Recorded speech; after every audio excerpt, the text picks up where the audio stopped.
So hello and welcome to the latest episode of You Are My Boro. I'm here as ever with my fellow Northern Echo writer, Dom Shaw. You all right, Dom? Sound, mate, yourself? I'm good. We've got Back plenty to get our teeth into, plenty to discuss, isn't there? It's but on and off the pitch, it's been quite some week, a couple of weeks really for Boro. So we'll launch into that. We'll have a chat, obviously pick the bones out of the transfer window, look at how the summer went for Boro, and obviously look at what's happened in the first month of the season, which it's safe to say has not exactly gone to plan. So let's start with transfers, Dom. The window obviously shut. 12 incomings in the end for Boro in terms of senior players coming into the squad. Obviously, a fairly busy last week, although not necessarily a deadline day scramble, but obviously some really high-profile departures in terms of the team that finished last season. Coburn obviously being the most obvious one, but then also the loan lads who obviously left right at the end of last season. So I guess the first thing is, as we sit here now, Dom, do you think that this Boro squad is better than the one that ended last season, or have Boro not been able to adequately replace what they've got? Where do you sit with that? I don't think the squad now is as strong as it was at the end of last season. But what I would say is, as soon as the final whistle went and that game against Coventry, I think that was pretty evident that was going to be the case, because the chances of bringing back Cameron Archer, Aaron Ramsey and Ryan Giles clearly decreased significantly the minute that whistle went. And it also raised serious question marks about Chuba Akpom's future, as we've seen. And how do you go out and, what's Cameron Archer, 18 million, Aaron Ramsey, 11 million, Chuba Akpom, 12 million, Ryan Giles, 5 million. There's nearly 50 million pounds a player there. For a championship team, how on earth do you go about improving in a squad when you lose 50 million pounds worth of talent, and not your own as well? So it's not like you're bringing 50 million quid in and you can go out and reinvest. So I think, it's pretty obvious that Boro's squad isn't as strong as it was last season. And that's clearly the challenge now for Michael Carrick. We'll get into transfers, clearly. I think there's a lot of exciting future talent there. Rav van den Berg, we know, is clearly very well thought of. Sammy Silvera's look bright. Morgan Rogers, you think, well, he went to Man City. Where could he eventually there's got to be a really talented player in there. The obvious question marks are, the here and now. How is this squad going to cope this year? Because a lot of these players really now are having to learn on the job, aren't they? Yeah. And off the back of that, then, is the other obvious question goals. Is there enough goals in this squad? Because you've lost Chuba's goals. You've lost, as you rightly say, Cameron Archer, who, by the end of the season had chipped in with a pretty decent amount and was obviously the main man in the second half of last season. Latalath has obviously got himself in the team, started off. You've alluded to Rodgers there. You would hope Greenwood would chip in, but where are we at with Boro's goals, do you think? Is there enough goals in that team? Because I sense, from messages I get and fans I speak to, and obviously that's the big worry, isn't it? Is there enough goals in this team? I think, that's clearly the doubt as things stand. Latalath, I think, looked very bright. His goal at West Brom, I thought will do him the world of good. But he has missed chances. Now the hope is, I think back to his debut against Huddersfield when Hackney played him in one-on-one just after Boro had equalised, and he almost caught in two minds. I wasn't at the QPR game on Saturday, but I gather he missed a chance or two there. Now, the hope is 3 or 4 weeks down the line, a bit more match sharpness, completely up to speed with the kind of intensity and tempo of the Championship. You would hope then that he's going to be taking those chances. We don't know, because we haven't, I can't say I've watched Emmanuel Latalath before he signed for Boro, but I'm not sure. But even if he did score 15 goals this season, I mean, you needn't replace 40 in Akpom and Archer alone. So you need players like Greenwood and Rodgers and McGree to score more, Silvera, Jones, Force. You need all these players, really. And Carrick's talked at length about this, hasn't he? He used the example of Ronaldo leaving Man United. It was put to him about Kane and their approach to, Tottenham and their approach to replacing Harry Kane. It's true that you lose Akpom. You don't necessarily go out and buy a 30-goal striker, because how difficult is that to do in the Championship? What you need is players across the board to chip in. And the question is, have we seen enough in the early stages of the season to suggest that you're going to get the goals from them?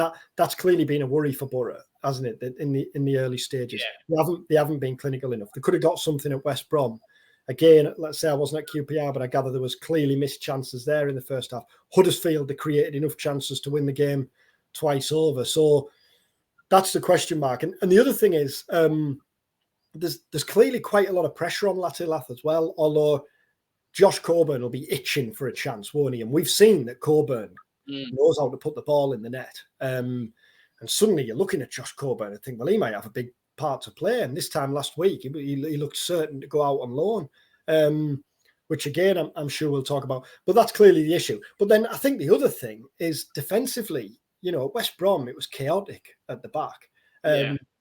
Now, I don't for 1 minute think that's a personnel thing. I think it's more the balance of the team. Last year, Boro absolutely by no means had the, well, you score 3 and we'll score 4 mentality.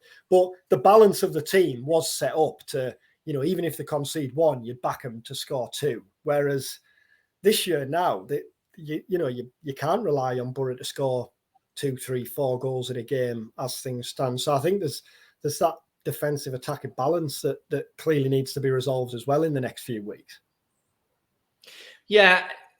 And you're right. The balance of the team doesn't really seem right at the minute, or it hasn't been in the early games. And how much of that do you think is just trying to meld a new team together and the inevitable kind of problems that creates, and players getting to know each other, building up partnerships, etc., or how much of it is an early warning sign that maybe this squad isn't where it needs to be?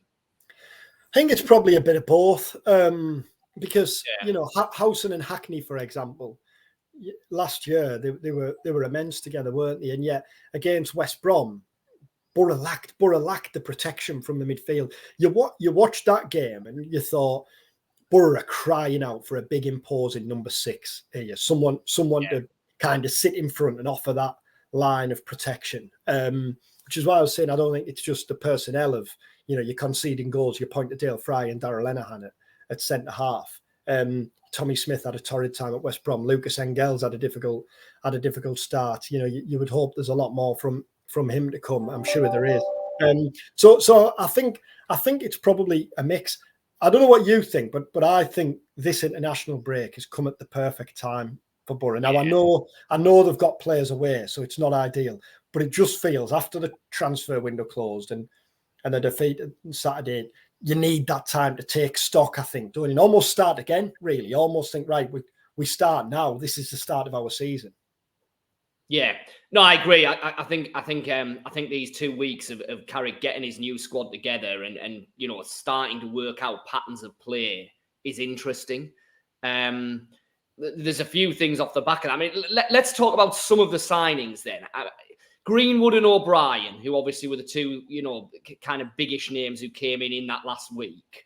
What do you think that they can... I mean, firstly, Greenwood, do you see him as the Tuba replacement? Eventually, do you see him as the 10? Because he's played in a number of different positions for Leeds.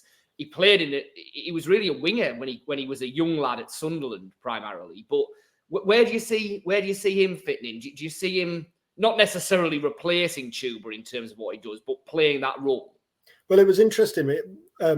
Greenwood and O'Brien both spoke to the press on Thursday, just before Michael Carrick came in and did his. And one of the questions put to Greenwood was, "What's your position? Where are you strongest?" And in an instant, he said, "Striker and number 10."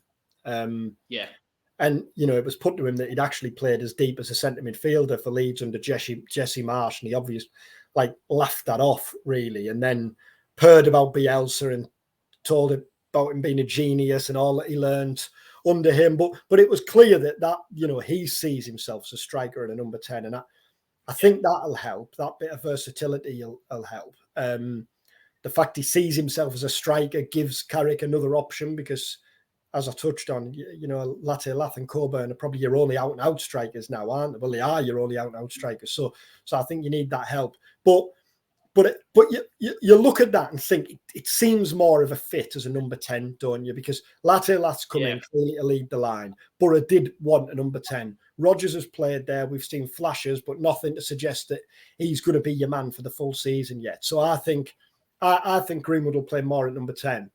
O'Brien's one of them, innit? Where, last summer, every club in the Championship had a snap after him, to get him. One of the best players in the league, led Huddersfield to playoff final. So I think he has the look of being a really good signing. The interesting thing there is who's he going to come in for? You can't see him dropping Howson or Hackney. So does a shape change? Do you see an extra midfielder maybe and more of a kind of 4-3-3? I don't know. I guess we'll see that in the coming weeks. But you would imagine Boro have worked hard to get O'Brien. You'd imagine he's come in to play.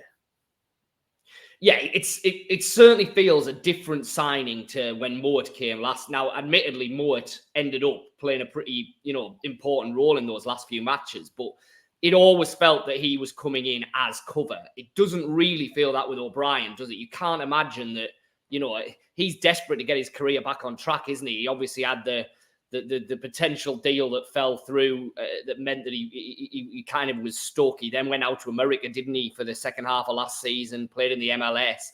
But you suspect he's got a point to prove, and he'll feel that he's got a point to prove. So, you're looking at it and thinking, well, Boro have to find a way to get him into that team, which brings me to another issue that's been raised by a number of people. I mean, we did a piece today with Michael Carrick saying, this is my team. I don't want any suggestions that I'm unhappy with what happened, that I wanted more. No, this is my team. This is what I'm going with. And I think it gives me an awful lot more flexibility than I had last season, to which, and I've had a number of replies on Twitter saying, well, okay, are we actually going to see a change in formation? Are we going to see maybe 3 at the back? Are we going to see wing backs? Are we going to see, like you say, an extra midfielder in there? Because thus far, and in fairness to Carrick, last season he didn't have to change his formation, did he? It was working with the players that he had, his formation, everything dovetailed perfectly. There was no need to turn things upside down. Are we going to see, do you think, Michael Carrick now having to get a bit more tactically versatile and maybe shuffle things around that we haven't seen so far? Because it feels like this squad doesn't necessarily, like you've alluded to there, the strengths of this squad maybe don't fit the way that Carrick's been playing up to now. No, and interestingly, Carrick almost volunteered that himself last Thursday when we were speaking to him, and I'd asked him about Greenwood and what he'll offer, and I can't remember word for word, but Carrick almost kind of said, well, it gives us an option to play differently. And, it's easy to say. You hear plan B all the time, don't you? I don't necessarily think it's a plan B. Yeah, but, no. Clearly Boro at home this year have lost 1-0, drawn 1-1 and lost 2-0. You could easily make the claim that, have they been sussed out at home? And I think it's finding maybe a different way, especially if they go 1-0 down. We're seeing teams kind of just almost sitting and saying, go on then, break us down. And I thought it was credit to Boro that they got themselves back in the game against Huddersfield, because when Huddersfield went 1-0 up, you think then, a Neil Warnock team going 1-0 up away from home, as organised and stubborn as they are, you're just going to stifle them now. But you do think maybe Boro needs something different, especially at home. So that wouldn't surprise me if we saw a change. I don't think it's going to. He's clearly, although it's a different squad now, it's clearly not going to absolutely rip things up and start again. No. But you do wonder now whether he's going to take the break to maybe make a couple of minor tweaks and think, this is a different squad now. How do I get the best out of these players? Yeah. And in terms of what we've seen from them so far, then, Silvera was probably the standout in pre-season. I think we agreed with that when we did the pods leading up to the season. I mean, who would you say as of all the new signings? Now, listen, some of them haven't kicked a ball yet, so clearly, it's not kind of scientific assessment here. But who stood out to you as thinking, okay, yeah, I think they will have a good season? I think Dieng's looked pretty sound. In goal. Vandenberg's made a couple of mistakes, but I really like the look of him, and he's recovered well from those mistakes as well. Huddersfield, the cup game when he made the early mistake, but kind of just shrugged it off as you'd expect the season pro to, not someone who's kind of 18 and making the debut. And then he played Huddersfield, the league game, was it Huddersfield, when he played at right back? Not his first choice position, but Carrick was thrilled with his performance that day. So I think the signs there are clearly are promising. Silvera, we've seen flashes. I do wonder at the minute whether he maybe looks better suited to being an impact winger, an impact player. Yeah. It's interesting. I know plenty of people have seen this. The McGree's role in the early weeks of the season surprised me. He was nailed on, wasn't he, last year? One of Boro's most important players, and he's spent more time on the bench so far this season. Yeah.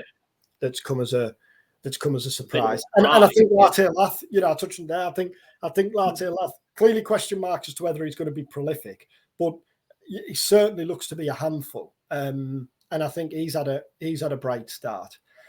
Bangura's an interesting one at left back because Engel has had a pretty difficult start, really. Yeah. Interesting 2 or 3 weeks down the line, when Bangura's settled, who establishes himself. Yeah. It does. It feels like that's a battle now that, like you say, Engel, he's had his shaky moments. I think that's a pretty fair way of putting it. And it's interesting that Boro have gone out and got Bangura and he was a player that was kind of on the radar all summer, and then you felt perhaps when Engel came in, right, that's it, there won't be another left back. Now, obviously, Hayden Coulson was there. You probably suspect that Mike Carrick had a look at him and thought, you know what, I don't really think that he's my man to be a championship left back. So I guess there was probably a need for competition anyway. But I think it's probably more than that. I think you're right. I think there is a real live battle there to be had about who is the first choice left back. And up front, you've got a chance for Coburn now, because clearly he's not going to be first choice, but there's only one out-and-out striker ahead of him. If he can come off the bench and make an impact and get a goal and stake his claim, what an opportunity for him now. Well, that's exactly. I mean, as you've alluded to, for all that Latalas look good in patches, and for all that Boro have clearly, spent money on him, and there's an investment there in him. What he hasn't done is put together a real run of goals yet. So if Coburn can do that, like you say, if he can come off the bench, score, maybe start the next League Cup game, score, then yeah, I mean, whichever Boro striker can score 3 goals in 4 games is going to start, aren't they? Because it's crying out for someone to do that, and there's no reason why it can't become. I mean, are you of the mind, like I think I am, that had things perhaps panned out differently, Coburn would have gone this summer back out on loan? Because that was all the vibes that you were getting from Carrick pretty much all the way through, and then obviously that pretty much changed in the last week of the window when presumably Greenwood comes in as your 10, but you're not necessarily able to get another 9. 100%. We spoke to Carrick after Bolton on the Tuesday night, and he was asked pretty straight then about Josh, and the suggestion still, you've been at presses when he's been asked about it over the summer, and he hasn't been definitive either way, but he's definitely lent towards going out on loan. And then Stephen Schumacher, confirmed on the Thursday or the Friday, the Plymouth boss, that he'd spoke to Michael, was waiting to get the nod really on the Coburn deal, but then things changed. I think what's pretty clear from that is Boro were true to the word when they said they're not going to bring in a player for the sake of bringing in a player, because they could have signed a striker on deadline day, couldn't they, or on Thursday? But clearly, between the Bolton Tuesday night, press conference Thursday, clearly it became clear when Carrick confirmed that Coburn was definitely staying. Yeah. Boro knew at that point, really, that they weren't going to bring in a centre forward, which shows that, once they knew they weren't going to get the players who were on their list, they weren't then willing to go scratching around like plenty of clubs do in the final day of the window. And And I think the thing with Coburn is that this is probably a good 2 weeks for him now, because he did return. I spoke to him last year when he was at Bristol Rovers, and he talked then, I want to come back and I want to come back and establish myself in the Boro team. So he comes back, desperate to prove himself, gets injured in pre-season, playing catch-up. Whereas now he's fit, he knows he's staying. So this 2 weeks now to me feels like a chance to, get 2 weeks on the training ground without the distractions of games or uncertainty. And for him now, it's almost like, I'd imagine, the start of the season once we come back from the break. And, let's not pretend you can hang your hopes on Coburn to score 30 goals a season. But we've seen, haven't we, the flashes. So there's enough there. Yeah. Absolutely, yeah. So that's kind of the transfer situation. The other side of it is obviously that we're into this international break and we're our bottom of the league, haven't won a league game yet this season. Now, there's two elements to this, isn't there? There's one argument that says, well, okay, but it's been an utterly chaotic month. The squad hasn't been together. There's been players coming and going. In certain games, had things fallen differently, Boro could easily have picked up more points than they've got. Now is certainly not the time to be panicking. And understandably, that's the Michael Carrick view. Or there's that's fine, but we're now 5 games into a league season and there are teams now with a 12-point head start on Boro, and we're not quite, but we're almost where we were last season, where you're already needing a real good run at some stage just to make up the ground that you kind of tossed away in the first month. What do you feel about that? Probably somewhere in the middle, really. I think because I think, clearly managers will tell you that it's far too early to worry about the league table. And it is. But as you say there, you're giving some very good teams a head start again now.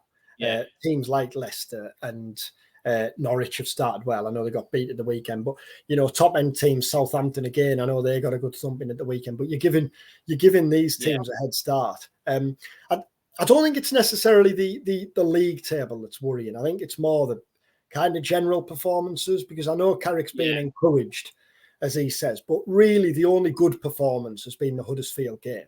And Boro haven't had all that of a difficult start, really. Huddersfield at home, a QPR at home, games you pick. Coventry away is a tough game, but they, like Boro, have lost the best players, and they're in the middle of a rebuild. Millwall are a better home team than away team. So I think that's the worrying thing. Boro haven't had a nightmare start. But equally, I think the next 2 games on paper are opportunities. Blackburn and Sheffield, both away, both had mixed difficult starts themselves. And it's the classic championship, innit, where if you can get a couple of wins in a row, suddenly things change. What you'd say, though, is so far the performances haven't suggested that a couple of wins in a row are going to come, really. It did feel unfair, didn't it, to judge A, immediately because of the scale of the rebuild in the summer, really, and B, before the window closed, given the number of players coming in and going out. So I think the next month is going to tell us much more about Boro than what the last month has. I agree with that. I think that there are undoubtedly mitigating factors for what's happened to Boro in the first month of this season, and it is unfair to judge them before they've got the players through the door and before Carrick's actually been able to get all of his squad and say, right, this is what we've got, this is how we're going to play, this is how we're going to do it. That said, other teams have coped with that upheaval and uncertainty better than Boro have. I don't think there's any denying that Boro are far from the only championship team that have got into the last week of the window with a whole host of business still to do. And yet other teams have been able to pick up results along the way that Boro haven't. And that's the big disappointment, I think, that we all knew this upheaval was going to happen. We all knew that the squad and the team wasn't going to be settled until pretty late in the window. And yet Boro haven't been able to deal with that in terms of getting results on the pitch. And like you say, it's hard to make yes, there have been patches in games where they've played well, and yes, they've had chances that would have turned. But it's hard to make a really strong case that Boro have been really hard done by the results that they've got, because in most of the games, they've pretty much got what they've deserved. And like you said, that's probably the biggest worry, isn't it? That that the overall performance level has to improve. Yeah, and like you say there, I think there's an acceptance, isn't there? The Boro weren't going to burst out the blocks this season, or were unlikely to, and get 15 points or 13 points from the first 5 games. But the hope was to tick over while this kind of, while the transfer window's rumbling on in the background. If you can get a couple of wins, if you can pick up 6 or 7 points really out the first 15 available, then it gets points on the board and gives you something to build on. Whereas even though it is 5 games, as you say there, that you are playing catch up all at once. And I think the other problem as well is it puts a lot of pressure on now. That's exactly what I was going to say. Exactly that, yeah. Yeah, we're talking, and yes, it is early. It's far too early, etc., etc. But if we get the 7 or 8 games in, and Boro pick up just 1 more point, 2 more points, then all of a sudden, then when does this become a big problem? You know what I mean? We're not there yet, but we're not necessarily far off if Boro don't hit the ground running straight away after this international break. And I think the other thing is, clearly when you judge Boro at the end of last season with Ramsey and Archer, that they were going to be so difficult to replace and to compare against. But we saw huge improvements from Carrick's Boro before the January transfer window. I think back to the win at Blackburn, the wins at Birmingham, before these players came in, when he was almost having to make do, for want of a better phrase, really, before the window. Matt Crooks was leading the line. He'd moved Marcus Force out to the right side, and yet there was still a kind of real energy and intensity to Boro's play, wasn't there? And that hasn't been there in the early weeks of the season. I think Boro look a little bit laboured, really, compared to what we got used to. Yeah. So it's not just the replacing the players who's gone. It's, as we've both said, it's what you're seeing from the team and the way they're playing, isn't there? Those first few games, I think that'll tell us a lot more, won't it? Those first 2 or 3 games after break. And what you'd have to say is it's a first big challenge for Carrick, really. It was always going to come at some stage. Yeah, absolutely. Absolutely. And it's, different managers handle it differently. And I think the way that Carrick's handled the whole transfer window has been interesting, because what he's clearly wanted to avoid is any kind of conflict, friction, whatever. Now, that may be because everything has been absolutely harmonious, and everything that's gone on, he's been absolutely integral to, and is involved with, and is happy with, etc., etc. I still think it's interesting, though. It's very rare that at some stage of a window you don't get a manager saying, "Do you know what? We really need to get this sorted now. I really need this now." Or we saw it up the road at Sunderland with Tony Mowbray. We've clearly seen it with various Boro managers in the past. Now, Carrick doesn't want to go down that route, does he? He's not one at all for any form of criticism, whether it's at the players, whether it's at those above him, whatever. But I do think that's an interesting dynamic, that for the first, we've wanted harmony within Boro's recruitment model for so long, and we've got it. So it kind of seems strange, I know, that we're now going the other way, but you'd love to know deep down whether he actually is as happy at what's panned out as he's proclaiming in public, wouldn't it? And it's interesting what you say there, because I know after the West Brom game, when he came in and he talked, then he was upbeat, and he talked about how encouraged he was by certain things he saw, and I saw some fans saying, that you can't really, that can't be the case. You can't be encouraged by that defeat. Now, I'm certain that he was encouraged by certain things, because weirdly that was a game Boro could have still taken something from, and I'm sure there was flashes in there that he was encouraged by, but I think we've seen enough of Carrick now to know, and heard enough of Carrick to know, that even if that wasn't the case, and the message behind closed doors to the players is very different, he's not going to come and tell us that, is he? Exactly. We've talked about it on here before, haven't we? That example of the manager during lockdown who gave his players an absolute rollicking in what was the makeshift dressing room, and then came into the press room and said, "I can't fault the lads." Well, I'm not saying that's happening, but Carrick's one of those managers, isn't he? He's never going to be the type to come in and throw his players under the bus and criticise them. No. Or even, as we've seen, the kind of machinations of what's going on around him and above him. That's just not him, is it? He's not one to be banging the door down and saying, I need this, I want the other. So, it's interesting. It's an interesting dynamic, and it'll be interesting to see how that pans out over the rest of the season with the way that the signings work out, won't it? Because almost inevitably some will work, some will fail, and I guess it's where that balance lies, isn't it? What have you made? I know you've been away, but what have you made of the championship as a whole in the first few weeks? Have kind of been surprised by anyone? I mean, Plymouth, we talked about, didn't they? They've come up with momentum and I kind of Preston are a surprise. Because you kind of feel like you've got a handle on what Preston are in terms of being a mid-table team, pretty decent at home, don't score a lot of goals, probably won't pick up enough points away from home to really threaten.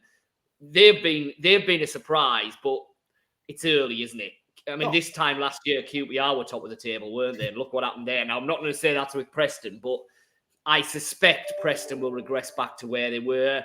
Norwich have probably been a little bit stronger than I thought they would be. They look good. They look good. Leeds have probably been a little bit weaker, although they've been working through a hell of a lot. I still think that come the end of the season, Leicester, Southampton and Leeds have kept hold of enough and done enough business that I'd still be very surprised if all three of them weren't in the top six.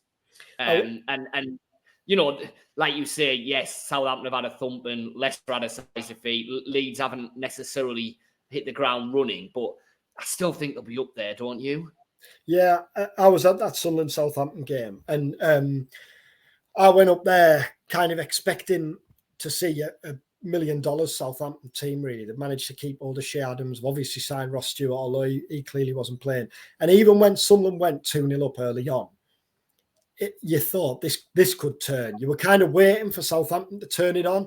And obviously it didn't. And Sunderland were brilliant. But Mowbray was saying afterwards that, he got to the ground and he's reading through the programme and he's looking at the Southampton squad list on the back page and thinking, Jesus wept. You look at the talent in that squad. I think Russell Martin's a good manager. So I still think Leicester and Southampton are the two teams to beat. Sunderland have had an interesting window. I mean, Sunderland have done what Sunderland now clearly do, which is just bringing a whole load of young lads from various places around the world. And yet, you watched Pierre-Emerick last weekend produce a hell of a midfield performance. Their recruitment in general has worked. And yes, they've lost players again, but they've kept Jack Clark, they've kept Patrick Roberts, they've obviously Joe Bellingham looks really good. They could be playoff challengers again. And I do think there's a Boro lesson there, because Pierre-Emerick on Saturday, you looked at him and thought, what on earth are you doing playing in the Championship? $1 million in the middle, head and shoulders above everyone else. And yet, early on, when he signed in January, for the first couple of months, he looked lost, didn't he? He played under 21s. Yeah, he was in and out of the team. Yeah. When you sign these young players, which Boro, which are a lot of Boro signings are, you have to wait, don't you? You have to have patience. You can't expect them to come straight in and take the league by storm immediately. And we've seen that with various players at Sunderland over the last 18 months, haven't we? So I do think there's a lesson there for Boro. Not all of them are going to work. We've seen that with Sunderland as well, haven't we?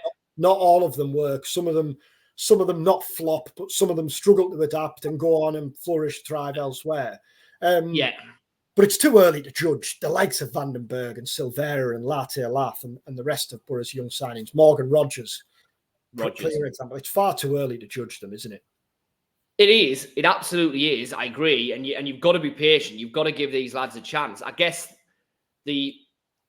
where Sunderland have kind of been able to do that is they have been able to take them in and out because they've had a lot of other options in the positions they've been playing.